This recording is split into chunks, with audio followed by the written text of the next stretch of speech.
නමස්කාර වේවා බුදුරුවනට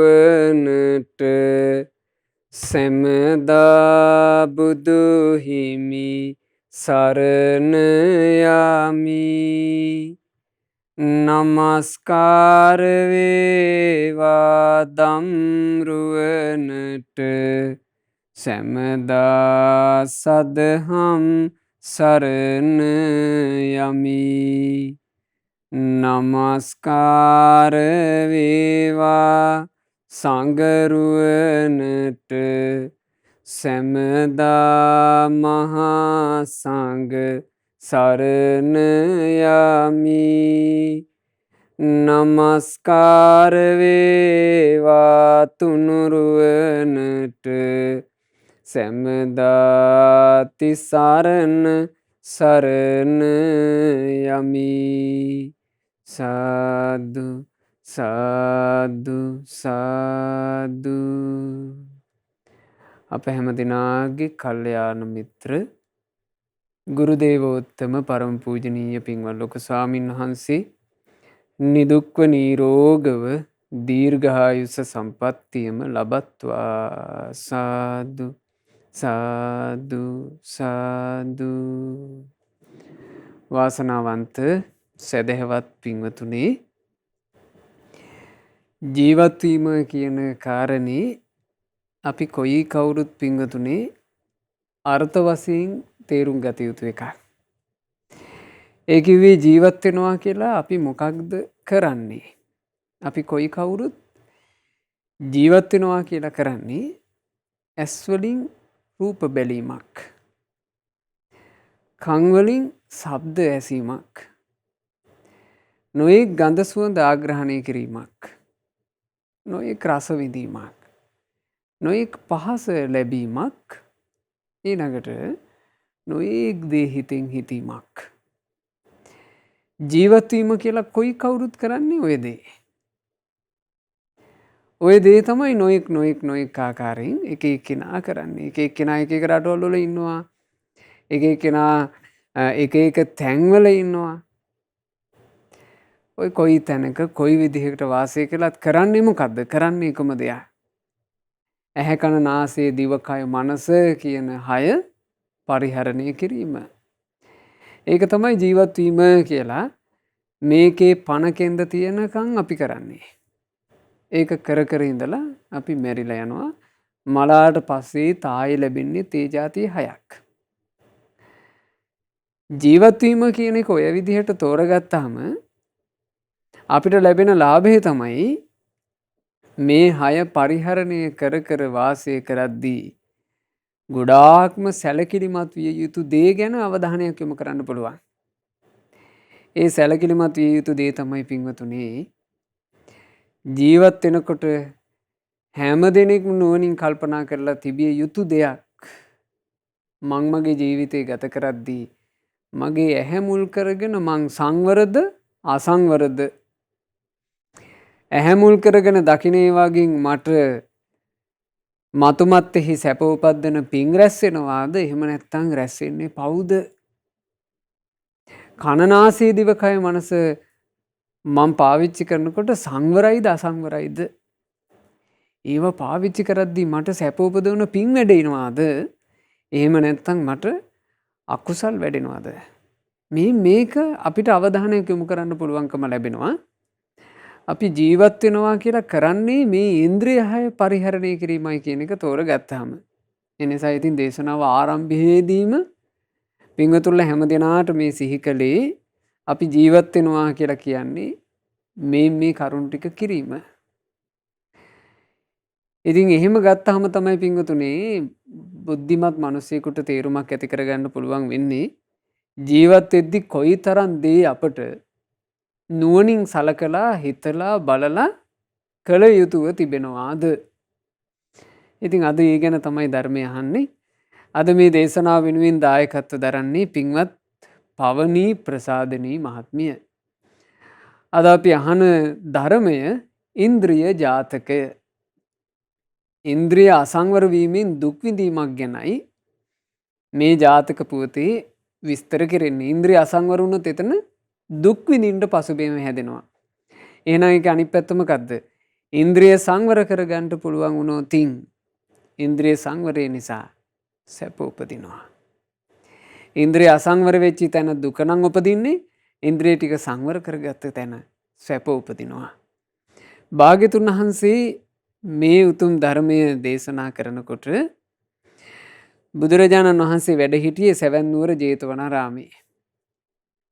ওই කාලේ පින්වතුනේ සැවැන් නුවර හිටපු එක්තරා උපාසකයෙකුට බුදුරජාණන් වහන්සේගේ ශ්‍රී සද්ධර්මය ගැන ලොකු ප්‍රසාදයක් හටගත්තා. ඒ ප්‍රසාදය හටගන්නකොට ඔහු පැවිදි වුණු අලුත. පැවිදිලා ඔහු විවාහ වුණු අලුත. විවාහ වෙලා ලොකු කාලයක් නෑ. ඉතින් විවාහයේ අතරීම මේ බුදුරජාණන් වහන්සේගේ ධර්මයට ආසා ඇති වුණාට පස්සේ ඔහුට පැවිද්දට හිත පිහිටියා. දැන් විවාහ වෙච්චි තමන්ගේ බිරිඳක් ඉන්නවා. බිරිඳ එද්දී තමයි ඒ අස්සේ තමන්ට මහානකමට හිත ගියේ. බිරිඳත් එක්ක කතා කළා. සොඳුරි මට මේ ගෞතම සාසනේ සිවුරු දරා ගන්නට ආසා ඇති වුණානේ. ඔබත් සතුටුයි නම් සොඳුරි මටත් පුළුවන් මහාන වෙන්න. ඉතින් මේ බිරිඳ නොයෙක් ආකාරයෙන් අඬා දොඩා ටික කාලයක් ගත වෙලා කොහොම හරි මෙයාට පැවිදි වෙන්න අවසරය දුන්නා. ඊට පස්සේ භාග්‍යතුන් වහන්සේ සමීපයට ගිහිල්ලා මේ උපාසකතුමා පැවිද්ද ඉල්ලුවා. බුදුරජාණන් වහන්සේ ඔහුට පැවිදි බව ලබා දුන්නා. ඉතින් මේ පැවිදි වෙච්ච භික්ෂුන් වහන්සේ ආචාර්ය උපාධ්‍යයන් වහන්සේලාගෙන් ධර්ම විනයත් ඉගෙනගෙන මේ සැවැන් නුවරම පිණ්ඩපාතේ වැඩම කරනවා. ඒ පිණ්ඩපාතේ වැඩම කරනකොට දැන් පැවිද්දෙක් වුණාම ඒ පැවිද්දා පිණ්ඩපාතයට ලැබෙන දාණය රස වුණත් නීරස වුණත් ඒක ඉවසීමෙන් වළඳන්න ඕන. පැවිදි ජීවිතය කියලා කියන්නේ මේ සංසාරේ දුක් විඳ විඳ යන වැඩපිළිවෙලින් නිදහස් වීම පිණිස තියෙන ඊටාම සුවසේ ගුණ වඩන්න පුළුවන් තැනනේ. මෙතෙන්ට ආවට පස්සේ ඒ පහසුව තමයි සලකන්න ඕන. පැවිද්දට පැමිණි කෙනා මේ පහසුව විදිහට සලකන්නේ ලස්සන රූප බැලීම නෙමෙයි. ලස්සන හඬ ඇසීම නෙමෙයි. මිහිරි සුවඳ නෙමෙයි. ප්‍රණීත රස නෙමෙයි. එයා පතන්නේ තමන්ට ගුණදහම් දියුණු කර ගැනීම පිණිස ලැබිච්ච අවකාශය පහසුව. දැන් ඒ ගැනනේ පැවිද්දෙක් හිතන්නේනේ. පැවිදි වෙන්න හිතනකොට නුවණැත්තෝ කල්පනා කළේ කොහොමද? සම්බාධෝ ගරාවාසෝ ගිහි ගෙදර කියලා කියන්නේ හරි කරදර ගොඩක්. රජාපතෝ කෙලෙස්මයි උපදින්නේ. කෙලෙස් උපදීම පිණිසම තියෙන පාරක් වගේ රජාපත. හැබැයි අබ්බෝකාසෝ පබ්බජ්ජා පිරිසිදු ජීවිතයක් කැමති කෙනෙකුට පැවිද්ද කියලා කියන්නේ නම් අහස වගේ නිදහස් නිවහල්. කල්යාණ මිත්‍රයන් වහන්සේලා සුවසේ ඇසුරු කර කර සුවසේ ගුණ වඩන්න පුළුවන් තැනක්. ගුණ වැඩීම පිණිස නිදහස සහිත තැනක්. ඕන් නැති ආසාවල් අඩු තැනක්. හරි පහසුවෙන් යැපෙන්න පුළුවන් තැනක්. දැන් බලන්න පැවිද්දට පැමිණිච්ච භික්ෂුව කෙස් රැවුල ඉවත් කරනවා.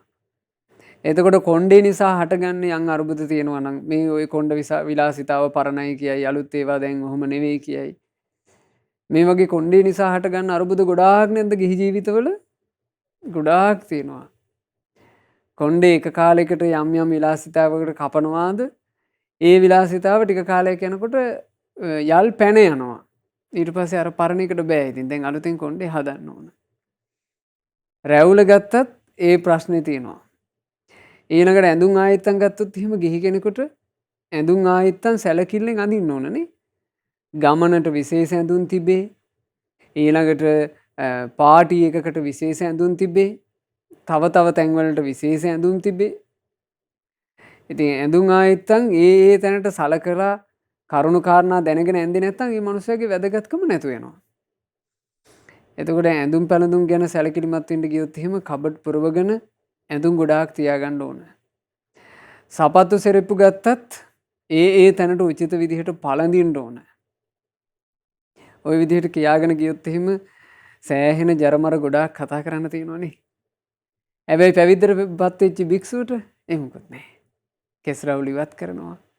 තුන් සිවුරකින් යැපෙනවා. ඒ භික්ෂුවට පහසුවක් තියෙනවා තමන්ගේ ජීවිතේ ගුණධර්මයක්ම දියුණු කරගෙන වාසය කරන්න. දැන් මේ අලුතින් පැවිදිච්ච භික්ෂුන් වහන්සේට මේක මතක නැතුව ගියා. මේ භික්ෂුන් වහන්සේ පිණ්ඩපාත වැඩියා වොන්න පළවෙනි දවසේ පිණ්ඩපාතේ වැඩම කරලා දානේ වළඳන්න ගන්නකොට කිසි රහක් නැහැ. අමාරුවෙන් වැළඳුවා.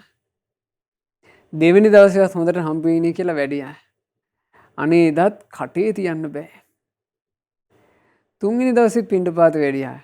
එදාත් දානේ හරිනේ. භික්ෂුව කල්පනා කළා මෙහෙම හරියන්නේ. ඔක්කොටම කලින් ටිකක් රහට කාලා ඉන්න බෑ. මං යන්න ඕන මගේ බිරින්දෑගේ නිවසට. ඈ ඉතින් මට ප්‍රණීතයට භෝජන හදලා දෙනවා නෙවෙයි.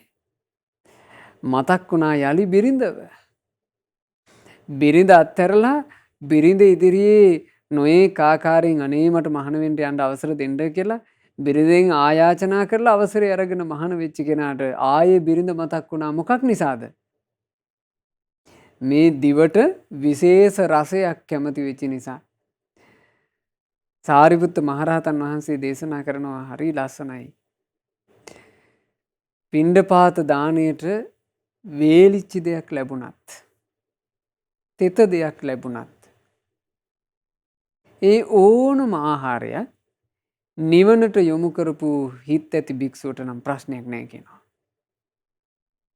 අලත්තං යදිදං සාධු හොඳට ලැබුණොත් හොඳයි නාලත්තං කුසලං ඉති දානේ හරියට ලැබුණ නැත්නම් ඒකත් ඉතින් කමක් නැහැ. උභයේ නේව සෝතාදී නුවණින් යුක්ත භික්ෂුව ඒ තැනදී ඒ තැන් දෙකේදීම නොසැලී ඉන්නවා කියනවා. ඉතින් මෙහෙම තමයි පින්වතුනේ සංගරුවනේ ගුණය.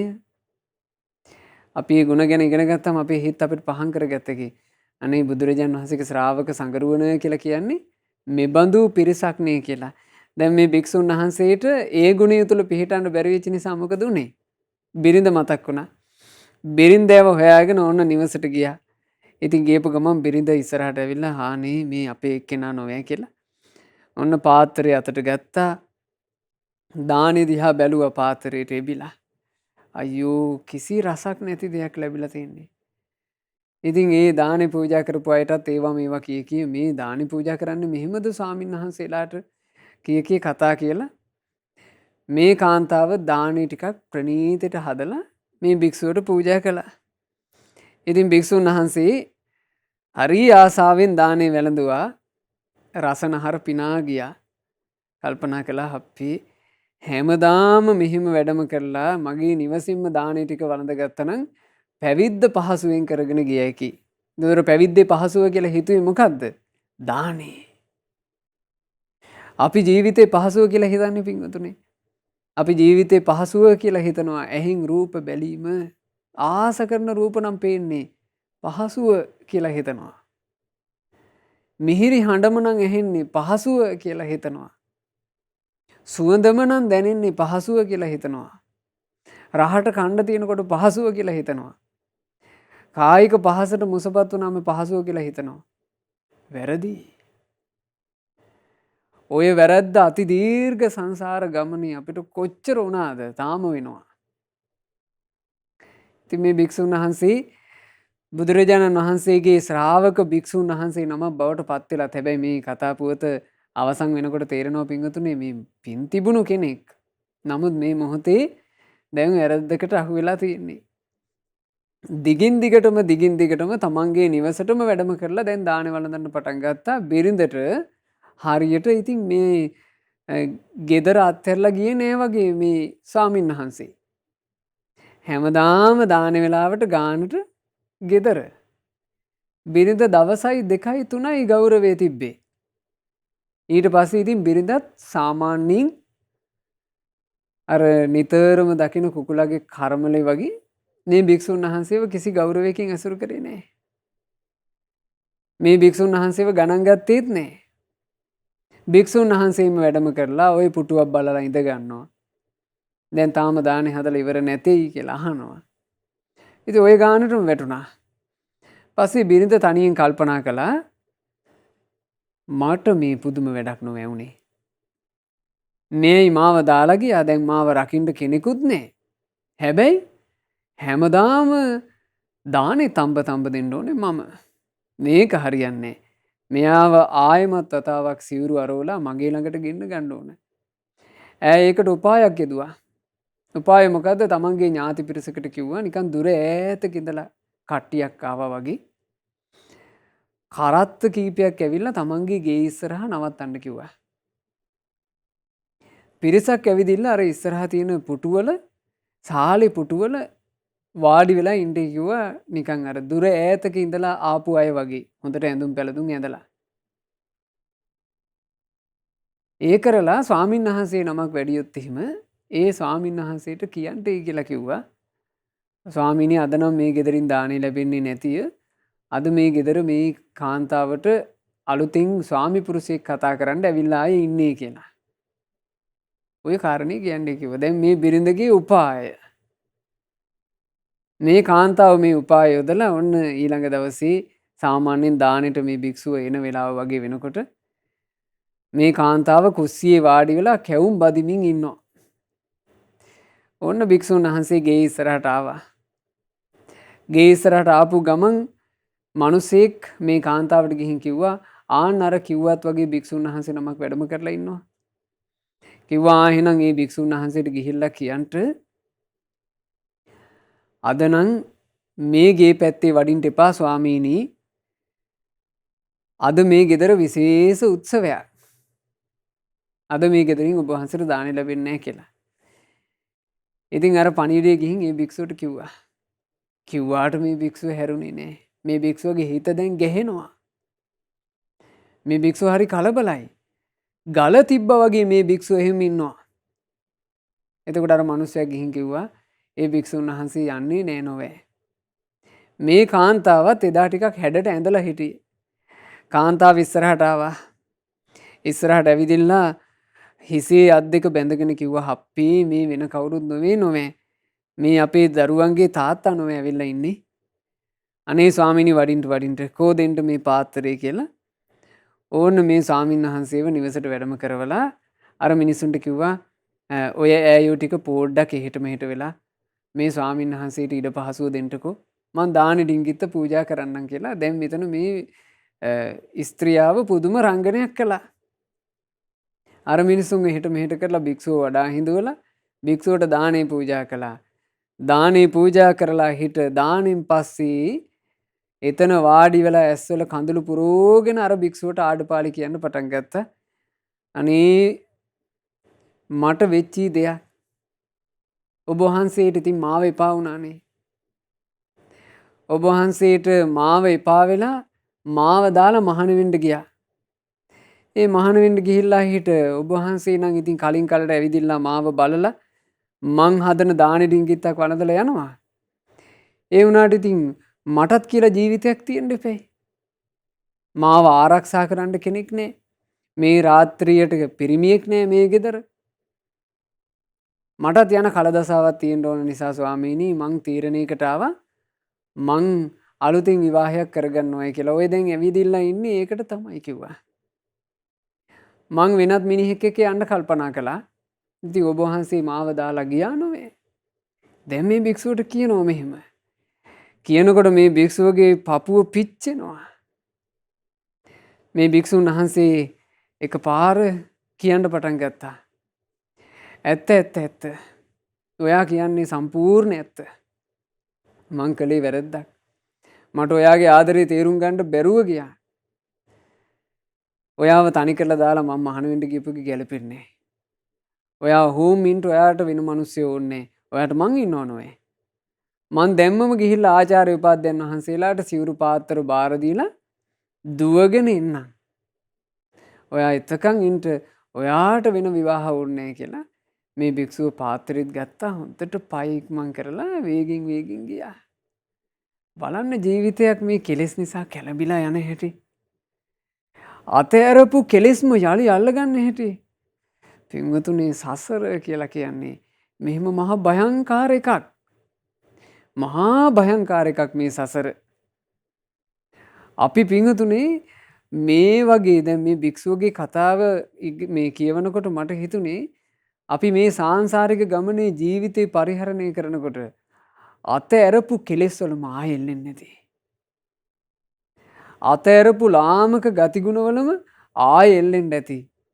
මෙහෙම ගුටි කකා ආපු ගමනක් මේ තියෙන්නේ. ඒ නිසා බුදු කෙනෙකුගේ ශාසනය මුණ ගැහිච්ච මොහොතේවත් අපි ජීවිතය කියන එක පරිස්සමින් හසුරුව ගන්න ඕන. ජීවිතය කියලා කියන්නේ ඉතා ප්‍රවේශමින් හසුරුවන්න ඕන එකයි. ඉතා ප්‍රවේශමින් ජීවිතය හසුරුවනවා කියලා කියන්නේ මොකක්ද? ඇස පරිස්සමින් හසුරුවන්න ඕන. කන පරිස්සමින් හසුරුවන්න ඕන. නාසය පරිස්සමින් හසුරුවන්න ඕන. දිව පරිස්සමින් හසුරුවන්න ඕන. කය පරිස්සමින් හසුරුවන්න ඕන. ඊළඟට හිත ඉතා පරිස්සමින් හසුරුවන්න ඕන. මෙහෙම කරගන්න පුළුවන්කමක් අපිට තිබුණොත් එහෙම අපිට අපේ ජීවිතයට සැපයක් උපත ගන්න පුළුවන්. නැත්නම් ආයෙමත් මේ ගොහෝර දුක් සහිත කෙලෙස් වලින් පටලැවි යන සසරේමයි. බුදුරජාන් වහන්සේ ළඟට ඇවිදilla එක අවස්ථාවක දෙවි කෙනෙක් ඇහුවා. මේක ඇහුවේ දෙවි කෙනෙක්. දෙවියෝ අහනවා අන්තෝ ජටා ස්වාමීනි මේ ජීවිතේ ඇතුළෙත් ගැට බහි ජටා ස්වාමීනි එළියෙත් ගැට ජටාය ජටිතා පජා ගැටෙන් ගැටේ මේ සත්වයා අවුල් වෙලානේ. තන්තං ගෞතම පුච්චාමි ස්වාමීනි ගෞතමයන් වහන්සේ මම ඔබ වහන්සේගෙන් අසමි. කතංසු විජටයේ ජටං මේ ජීවිතයේ තියෙන ගැට ටික ලිහගන්නේ කොහොමද? බලන්න පින්වතුනි මේ කතාව මේ මනුස්ස ලෝකේ ඉන්න අපට අදට ඉතා පැහැදිලිව දැක ගන්න බැයිද ගැට කියලා? මේ දේශනාවේ ජටා සූත්‍රයේ තියෙන කාරණාව මම ඔබට කිව්වේ. ජටා සූත්‍රය කියනකොට මට සිහිපත් වෙච්ච කාරණාවක් දෙවි කෙනෙක් මේක ඇවිල්ලා විමසන්ට නම් දෙව්ලොවත් එහෙනම් කොහොමද? එහෙත් ගැට. දැන් ප්‍රශ්නේ ඇහුවේ දෙවි කෙනෙක්. දෙවියොත් කියනවා ඇතුළේත් ගැට. ඇතුළේ ගැට කියලා කියන්නේ මොනවද? රාග ගැටේ, ද්වේෂ ගැටේ, මෝහ ගැටේ, ඊර්ෂ්‍යා ගැටේ, කුහකකම් නානාවිද කෙලෙස් ඇතුළේ ගැට.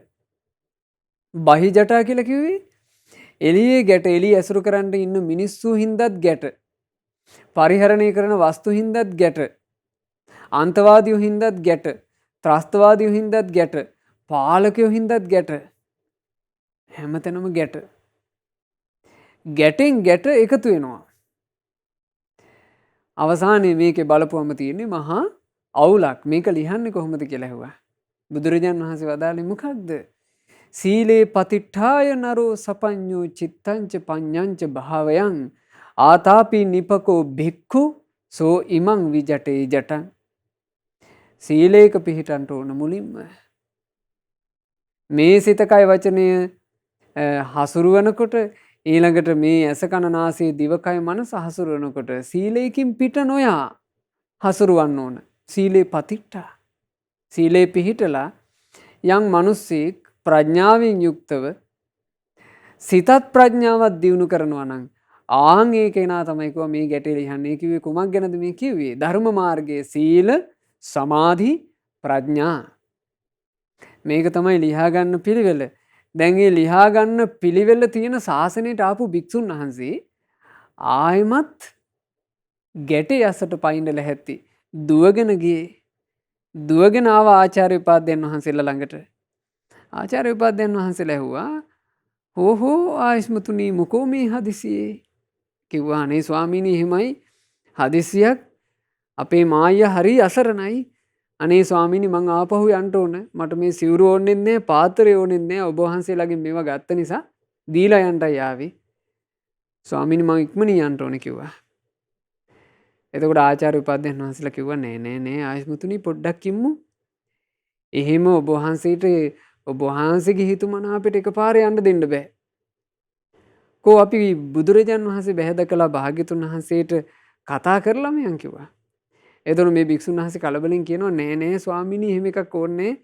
මේ මං පොඩ්ඩේ මෙහෙ වුණොත් එහෙම මගේ මායාව මගේ බිරින්දෑව මට නැති වෙන්න පුළුවන්. ඒ නිසා ස්වාමීනි පරක් වෙන්න බෑ කිව්වා. ආචාර්ය උපාධ්‍යයන් වහන්සේලා මේ වෙලාවේ හොඳ නුවණින් යුක්ත වුණා. අල්ලගත්ත අත් දෙකෙන් අල්ලාගෙන හිට එහෙම බෑ කියලා කොහොමද කියලා උස්සගෙන වගේ අරගෙන ගියා. සැවැන් නුවර ජේතවනාරාමේ බුදුරජාණන් වහන්සේ වැඩ හිටපු තැනට. ඉතින් මේ මහා පින්වන්තයෙක් හින්දා ඉතින් පිනට වෙන දේවල් මේ භික්ෂුන් වහන්සේට පින තිබුණු නිසා ශාස්ත්‍රුන් වහන්සේගේ සරණ අහිමි වුණේ. බුදුරජාණන් වහන්සේ ළඟට එකතු කරගෙන යනවා. එකතු කරගෙන යද්දී භාග්‍යතුන් වහන්සේ දුරදීම දැකලා ඇහුවා, මහණෙනි මොකෝ ඔය භික්ෂුව නිකන් අකමැත්තෙන් වගේ එකතු කරගෙන ඉන්නේ. එතකොට මේ භික්ෂුන් වහන්සේම කතා කළා, අනේ ස්වාමීනි, අපේ ගෙදර හාමිනේ හරිය අසරණ වෙලා මේ මොහොතේ. ස්වාමීනි ඈට මා නැතුව බෑ. මං නොගියොත් එහෙම ඈ කරදරේ වැටෙනවා, ඈ කරදරේ වැටෙනවා, මා කරදරේ වැටෙනවා. ඒ නිසා ස්වාමීනි මට යන්නම ඕන. බුදුරජාණන් වහන්සේ වෙලාවේ බොහෝම කරුණාවෙන් වදාලා, නෑ පින්වත් භික්ෂුව, ඔතන උනේ ඒක නෙවෙයි. ඔතන උනේ ඔබ රස තෘෂ්ණාවට බැඳුනා. ඔබ රස තෘෂ්ණාවට බැඳීම හේතු කරගෙන ඈ උපායශීලීව ඔබ පොළඹව ගත්තා. ඕකයි උනේ කිව්වා. බලන්න බුදුරජාණන් වහන්සේ ඉලක්කෙටම මේ කාරණේ කියන හැටි. කිව් ගමන් භික්ෂුවට ඇසෙරුණා. ඇත්තනේ. මේ බිරිඳව අතහැරලා ආපු මට වැරදුනේ ඔතන.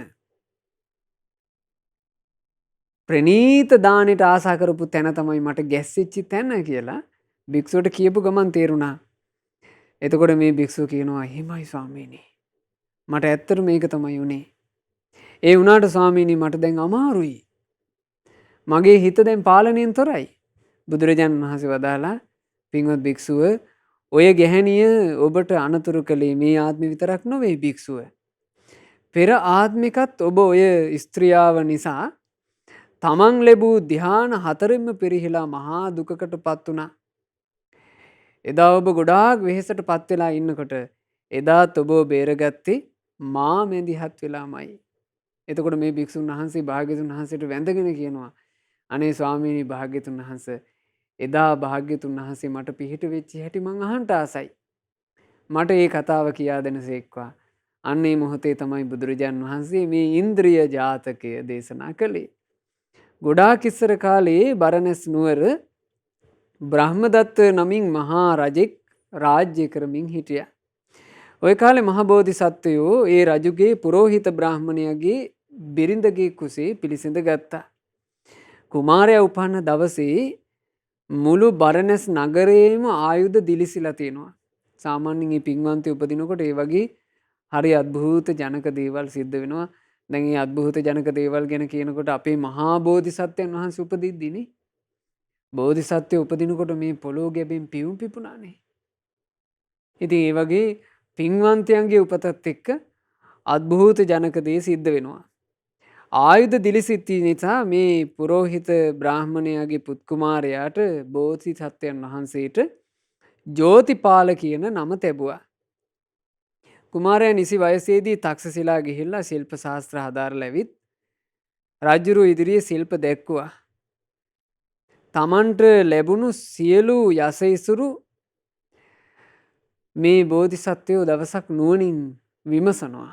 තමන්ට මහා යසයිසුරු ලැබිලා තියෙනවා, මහා ධනයක් ලැබිලා තියෙනවා. ඒ ධනෙ එකක්වත් තමන් හරි හම්බ කරපුවා නෙමෙයි. තමන්ට පරම්පරාවෙන් ලැබිච්චා. බෝධිසත්වෝ හිතනවා, පරම්පරාවෙන් මේ ලැබුණු ධනය කවුද හම්බ කරේ? බැලින්නම් හම්බ කරේ කවුද? ඒ පරපුරේ මැරිලා ගිය අය. අපේ පරම්පරාවල අපිට පාරම්පරිකව ලැබිච්ච ඉඩකඩම් තියෙනවා නම්, ගේ දොර තියෙනවා නම්, ඕවා පින්වතුනේ මහන්සි වෙලා හම්බ කළේ කවුද? අපේ පරම්පරාවල අතීත කට්ටියනේ. මේ අයෝ දැන් මැරිලා ගිහිල්ලා.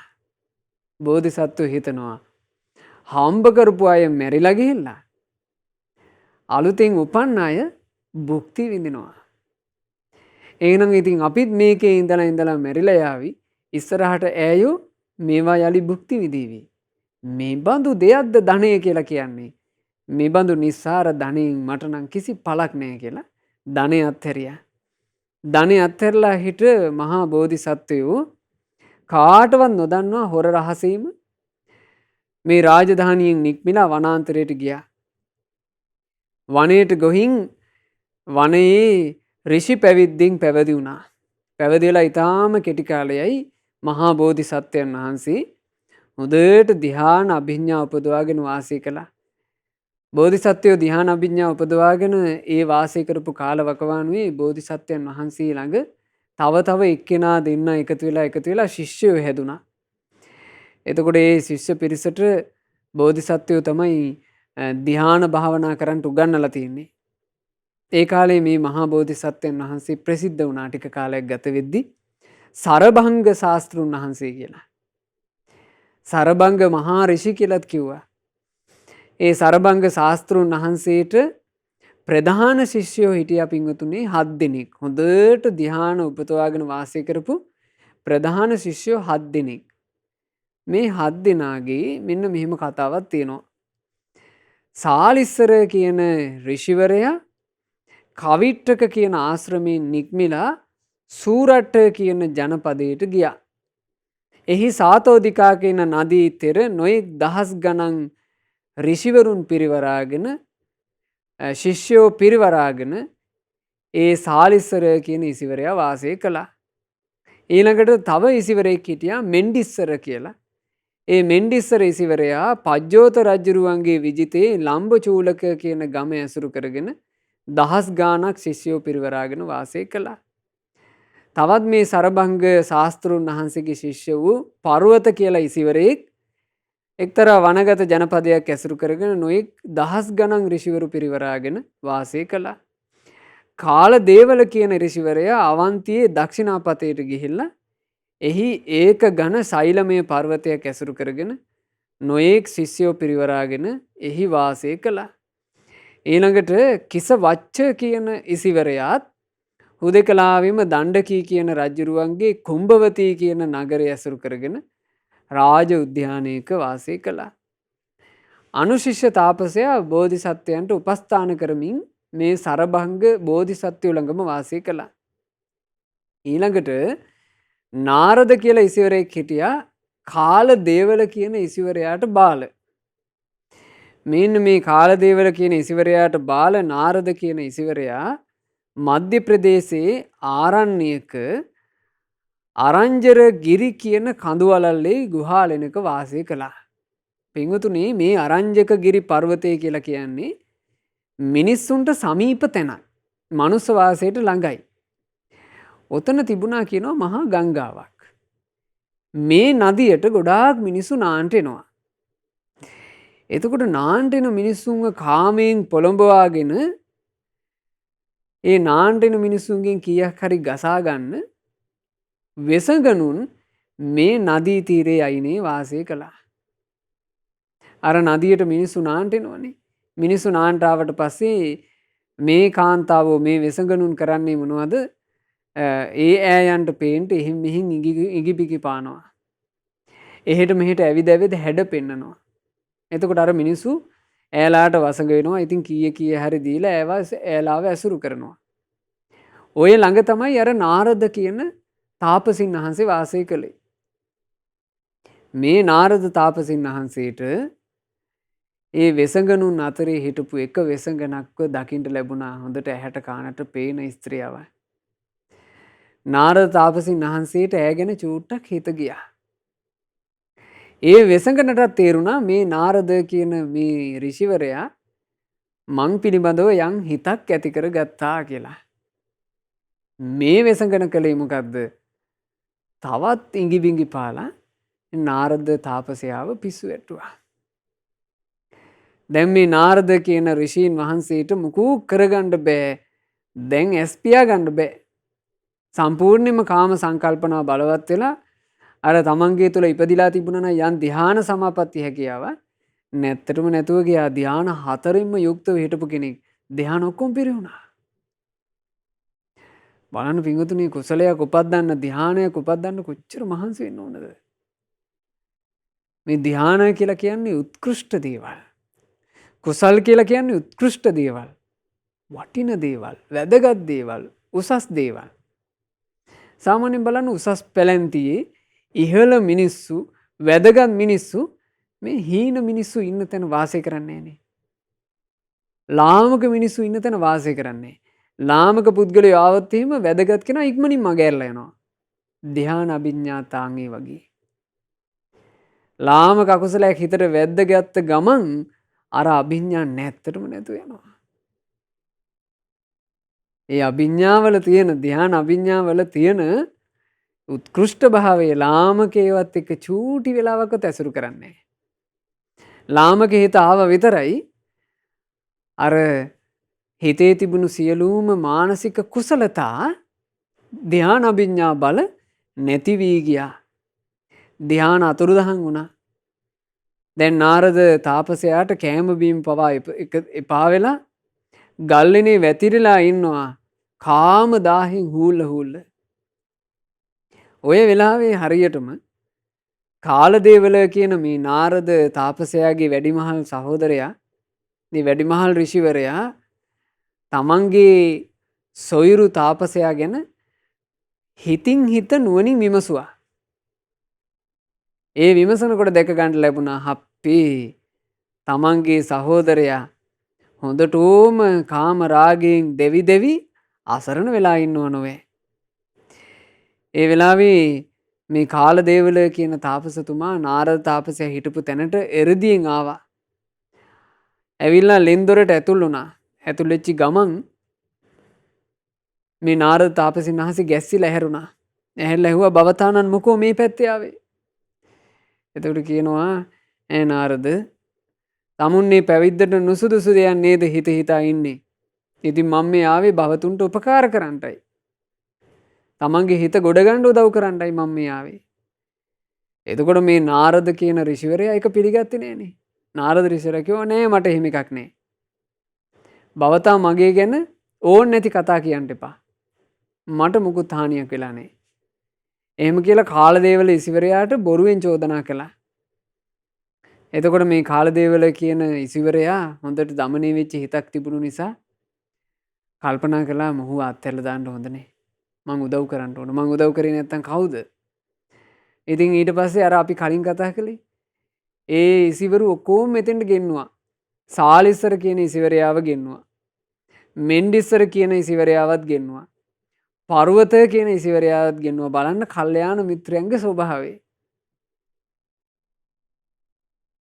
තමන්ගේ මිත්‍රයා ගුණධර්මයන්ගෙන් පිරිහී යනවා හානි වෙනවා කියලා දැක්ක ගමන් කවුද ගුණ රැකලා දෙන්න ඉදිරිපත් වෙන්නේ? කල්යාණ මිත්‍රයා. කල්යාණ මිත්‍රයා කියලා කියන්නේ ගුණධර්මයක් හානි වෙනවා කියලා තේරෙනකොට තමන්ගේ ජීවිතයට රැකවරණ සලසන කෙනා ඔන්න හඳුන ගන්න හොඳ ක්‍රමයක්. කල්යාණ මිත්‍රයෙක් සත්පුරුෂයෙක් කියලා කියන්නේ වින්වතුනි කුසලයටම අනුග්‍රහ කරන්නේ. කිසිම ආකාරයකින් අකුසලයකට අනුග්‍රහ කරන්නේ. අකුසලයට අපහදින්න කියලා දෙනවා. අසත්පුරුෂයාට අපහදින්න කියලා දෙනවා. අසත්පුරුෂයාගේ අගුණය කියලා දෙනවා. අසත්පුරුෂයා මේ විදිහ ලාමක කෙනෙක්. ඒ නිසා අහුවෙන්න නම් එපා. ඒ තමයි සත්පුරුෂයාගේ ස්වභාවය. සත්පුරුෂයා කුසල් රැකලා දෙන්නයි උත්සාහවත් වෙන්නේ. හොඳට තෝරගන්න මේක. මේක තෝරගත්තොත් එහෙම පිංගුතුනි අපිට සත්පුරුෂ ඇසුර අඳුන ගන්න පුළුවන්. සත්පුරුෂ ඇසුර වරද්ද ගන්නේ නැතුව රැක ගන්න පුළුවන්. සත්පුරුෂයාගේ ස්වභාවය තමයි යහපත රැකලා දෙන්න කැප වෙනවා.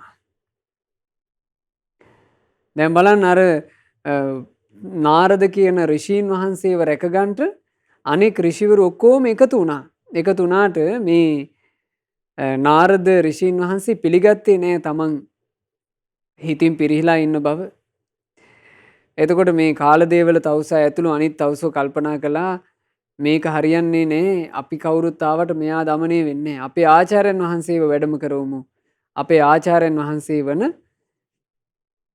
සරභංග ශාස්ත්‍රුන් වහන්සේව මෙතෙන්ට කැඳවාගෙන ආවොත් නම් සරභංග ශාස්ත්‍රුන් වහන්සේ අපේ මේ නාරද ඍෂිව බේරගනි. ඉතින් සරභංග ශාස්ත්‍රුන් වහන්සේව කැඳවාගෙන ආවා. සරභංග ශාස්ත්‍රුන් වහන්සේ එරිදී බලයෙන් මේ ලෙනදොරට ආපු ගමන් කෙලින්ම ප්‍රශ්නේ අඳුනගත්තා. ඍජුවම ඇහුවා. "ඕ මොකෝ නාරදේනි මේ නුවණින් තොරව කල්පනා කරන්න ගිහින් ඉන්ද්‍රිය අසංවර වෙලා ඉන්ද්‍රියන්ගේ වසඟයට ගියා නේද?" කියලා ඇහුවා. කෙලින්ම ප්‍රශ්නේ ඇහුවා. කෙලින්ම තමන් කරගත්ත දේ ඇහුවා.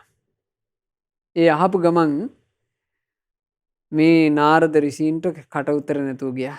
නාරද ඍෂීන් කිව්වා එහෙමයි ආචාර්ය පාදිනී මට වැරදුනා. මං අසංවර වූ ඉන්ද්‍රියන් ඇතුව ස්ත්‍රියාවක් දෙස බැලුවා. එතන ඉඳලා මගේ ඔක්කොම කුසලතා පිරිහී ගියා. සරභංග ශාස්ත්‍රුන් වහන්සේ කියලා දෙනවා නාරදීනි ඔහොම තමයි. ඉන්ද්‍රියන්ගේ වසඟයට ගියෝතින් තමන්ගේ මේ ජීවිතයට ඔය විදිහට සුසුම් හෙල හෙලා වියලී ගිහිල්ලා දුක් අනුභව කරන්නට සිද්ධ වෙනවා. ඒ විතරක් නෙවෙයි මේ ජීවිතේ ඇද ඇද හූල්ල හූල්ල දුක් විඳ විඳ ඉඳලා ඊළඟ ආත්මේ නිරේ උපදින්නත් හේතු වෙනවා. කාම කෙලෙස් වලට හසුව එයට මුලා වී ගොසින් ඉදුරන්ගේ වසඟයකට යමෙක් යයිද මේ ලොවේ මිනිස් ලොවෙත් දේව ලොවෙත් දෙකම ඔහුට වරදිනවා. වියලී දුක් මෙහි විඳිමින් යලි නිරේ උපදිනවා. මේක තමයි කිව්වා කෙලෙස් වසඟයට ගියොත් එහෙම නැත්නම් ඉන්ද්‍රයන්ගේ වසඟයට ගියොත් සිද්ධ වෙන දේ. ඉන්ද්‍රයන්ගේ වසඟයට යනවා කියලා කියන්නේ මොකද්ද පින්වතුනේ? ඉන්ද්‍රයන්ගේ වසඟයට ගියා කියලා කියන්නේ ඇහැට ඕන විදිහට Taman නටනවා කියන එකයි.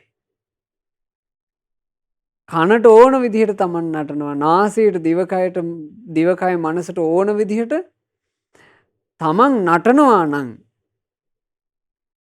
ඉන්ද්‍රයන්ගේ පදයට නටන කෙනාට කියනවා ඉන්ද්‍රයන්ගේ වසඟයට ගිය කෙනා.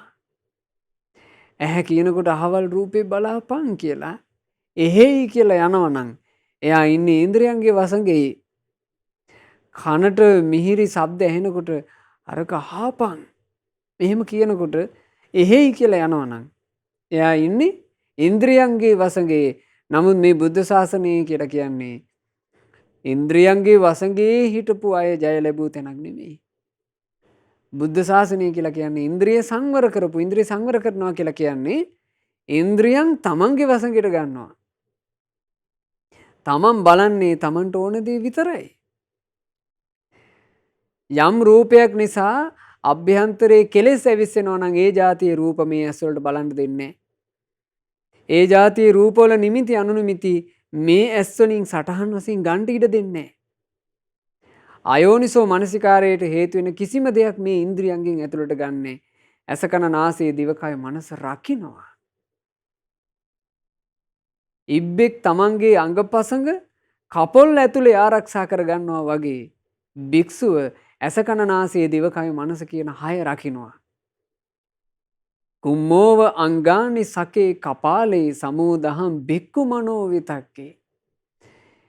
ඉබ්බෙක් තමන්ගේ කපුල් ඇස්සේ අංගපසඟ ටික ආරක්ෂා කරගන්නාසේ නුවණැති භික්ෂුව ඇස කන නාසය දිවකය මනස රකින්නේය. ඉතින් ඒකට තමයි කියන්නේ ඉන්ද්‍රිය සංවරය කියලා. ඉන්ද්‍රිය සංවර කරගන්න බැරුව ගියොතින් එතන මේ ජීවිතයේ තියෙන්නේ වෙහෙස, පරලොව තියෙන්නේ නිරේ උපත. එතකොට නාරද තාපසීන් වහන්සේ තමන්ගේ ආචාර්යයන් පාදයන්ට මෙහෙම කියනවා අනේ ආචාර්ය පාදීනි කාරණේ නම් ඇත්ත තමයි. ඒ වුණාට ඉතින් මන් තේරුම් අරගෙන ඉන්නේ නම් කම්සැප අනුභව කිරීම කියලා කියන්නේ හරි සැපවත් දෙයක් කියලා.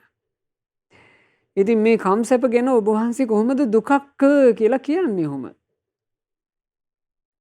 කම්සැපය කියලා කියන්නේ ලස්සන රූපවත් ස්ත්‍රියාවක් එක්ක ඈගේ සුවඳ විඳිමින් ඈගේ පහස ලබමින් එහෙම වාසය කිරීම සැපක් නොවේ. ඉතින් ඒ සැපයට ඇයි ඔබ වහන්සේ දුකක් කියලා කියන්නේ? එහෙමනම් නාරදීනි මේකත් අහගන්නකෝ කිව්වා. කම්සැපයට මුලා වෙලා එහිම ගිජුව ඉන්න කෙනා සැපසේ මෙහි ගත කරලා නිරයේ උපතට යනවා. සිල් ගුණදන් රැක ඉඳුරන් සංවර කොට ඉන්න කෙනා දුකසේ මෙහි ගත කරලා සගමුක් සුවයට යනවා. නාරදීනි තොප දැන් මෙහි දැහැන් සුවත් වනසාගෙන සුසුම් හෙලා වියලී ගොස් මහා දුකක් නොවේ විඳින්නේ දැන්වත් සිහි නුවණ ලබා කැමැති වන්ට දැහැන් සුවට. බෝධිසත්වයෝ එහෙමයි කිව්වේ. යම්කිසි උදවිය ඉන්නවා කියනවා මේ ජීවිතේ නම් කාමයේ වටේ පිරිවරාගෙන ඒකින් සතුටු වෙනවා.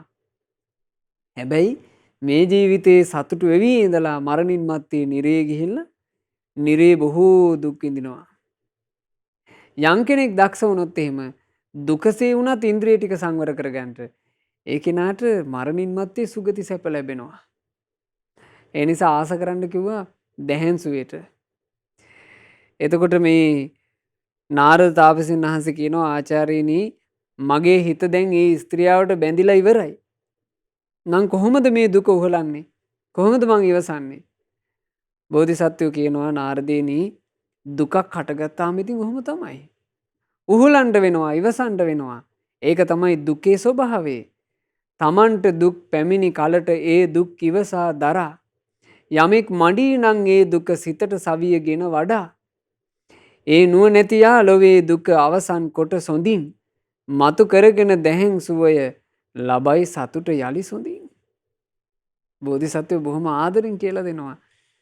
දැන් ඔය හටගත්ත දුක යටපත් කරගෙන කොහොම හරි ඉවසීමෙන් දැහැන් සුව පද්ද ගත්තොත් ඒ කෙනාට හොඳට සතුටින් සුවසේ වාසය කරන්න පුළුවන්. එතකොට කියනවා නාරද තාපසින් වහන්සේ අනේ ආචාර්ය පාදීනි මේ කම්සැප අනුභව කිරීම ඒ වුණාට මට නම් හිතෙන්නේ උතුම් දෙයක් කියලාමයි. මට නම් මේ කම්සුවේ කියන එක මොහොතකටවත් හිතින් ඉවත් කරගන්න බෑනේ කිව්වා. එතකොට බෝධිසත්වෝ කියනවා නාරදීනි ධර්මය කියන දේ නම් මොනම දෙයක් නිසාවත් අසත්‍යයක් වෙන්නේ නැහැ. ධර්මය තමයි සත්‍යය. ඔබ මේ සත්‍යයට පිටුපාන්නට ලැහැත්ති. නාරදීනි ඔබ ඒ නිසා කිසිම හේතුවක් මත සත්‍ය නම් මනස ගන්න එපා. සත්‍ය මෙයයි. කාමයේ තුල කිසි කලෙකත් උත්තම සැපයක් නැහැ. කාමයෙන් බැහැර වීමෙන්මයි නාරදීනි උත්තම සැපයක් තියෙන්නේ. ගුණ දහමට උදව් නොමැති යහපතකට උදව් නොමැති ලාමක වූ කම්සුවයට ආසා නොකළ යුතු කිසි විට කැපවීමෙන් වෙහෙසීමෙන් ලැබූ දැහැන් ගුණය නසා ධර්මයෙන් චුත වීම නම් කිසිසේත් සුදුසු නැත්තේ. ධර්මයෙන් චුත වෙන්න එපා කිව්වා. කාමයක් නිසා ධර්මයෙන් චුත වෙන්න නම් හදන්න එපා කිව්වා. ඉතින් මෙහෙම කියනකොට මේ නාරද ඍෂීන් වහන්සේගේ හිත යම් පමණකට තැම්පත් වුණා. එතකොට කාලදේවල ඍෂිවරයා කාලදේවල කියලා කියන්නේ නාරද ඍෂීන් වහන්සේගේ සහෝදරයා වැඩිමහල් සහෝදරයා.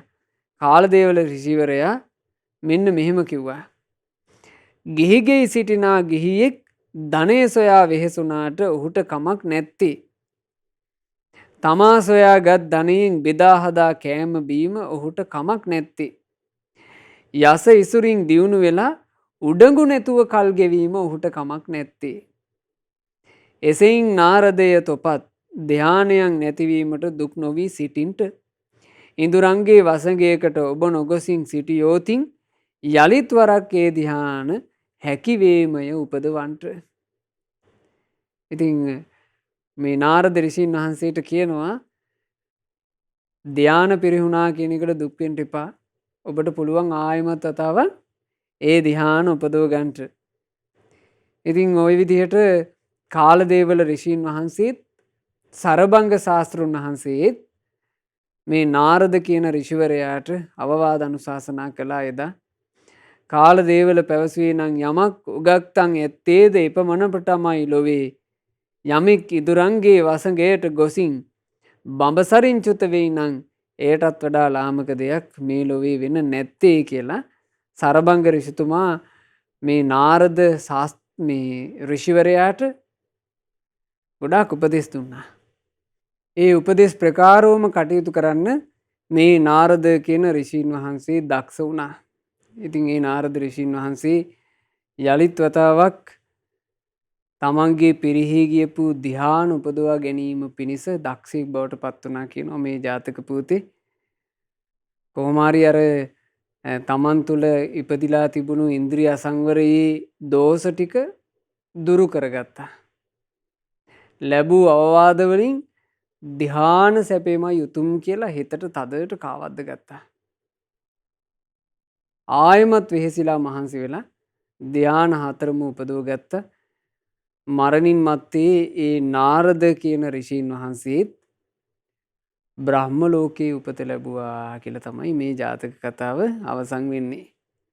ඉතින් මේ ජාතක කතාව මේ විදිහට දේශනා කරලා අවසන් වෙනකොට ජාතක කතාව අහගෙන හිටපු භික්ෂූන් අතරේ ගොඩාක් අවධානයෙන් මේ ජාතක කතාවට සවන් දුන්නේ කවුද? අර මේ ජීවිතේ භාග්‍යතුන් වහන්සේ වැඩ ඉන්න කාලේ තමන්ගේ බිරිඳ නිසා සිවුරු අරින්න හිටපු භික්ෂුවනේ. ඒ භික්ෂුන් වහන්සේගේ හිත අතිශයින්ම ප්‍රමුදිත වුණා. බුදුරජාණන් වහන්සේ ඒ භික්ෂු ආරම්භයා චතුරාර්ය සත්‍ය ධර්මයේ දේශනා කළා. ඒ චතුරාර්ය සත්‍ය ධර්ම දේශනාව අවසානයේ ඒ භික්ෂුව සෝතාපන්න ඵලයට පත් වුණා. ප්‍රශ්නේ සෑහෙන දුරකට විසඳුණා. සෝතාපන්න වුණා කියලා කියන්නේ මේ ජීවිතයේ ඇස කන නාසය දිවකය මනස පරිහරණය කර කර යන නොයෙක් නොයෙක් ආකාරයෙන් දුකින් දුකට පත් වෙන මේ ජීවිතේ පිංගුතුනේ ගැට ලියා ගන්න මාවතට වැටෙනවා. ඒකට තමයි සෝතාපන්න වෙනවා කියලා කියන්නේ.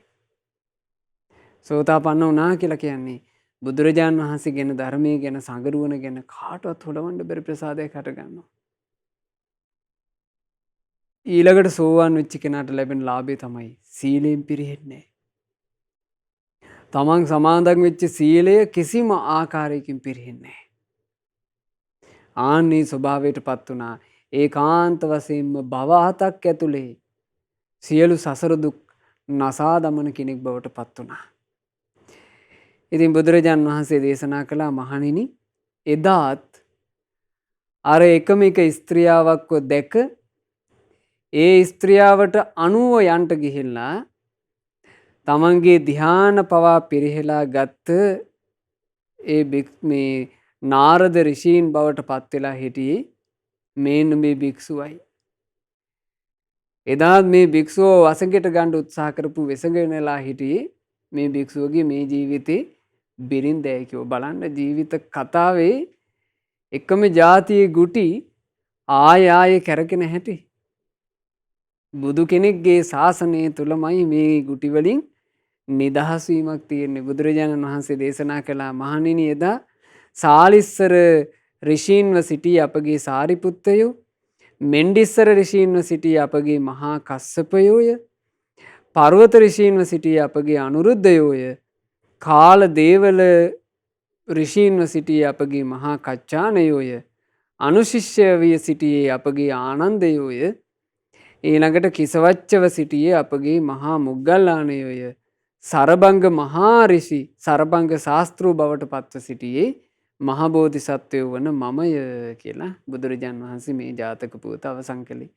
පින්වතුනි මේ ජීවිතේ අපි ගෙවනකොට මේ ජාතක පුවත් වලින් හෙළිදරව් වෙන විශේෂ හෙළිදරව්වක් තමයි මේ ජීවිතේ අපි ගත කරනකොට එකම ආකාරයේ කෙලෙස් ගැටවල සාංශාරික ගමනේ අපි යලි යලි පැටලෙනවා. මේ පැටලෙන්නේ එක්කෝ ඇසින්, එක්කෝ කනින්, එක්කෝ නාසයෙන්, එක්කෝ දිවෙන්, කයෙන්, මනසින්.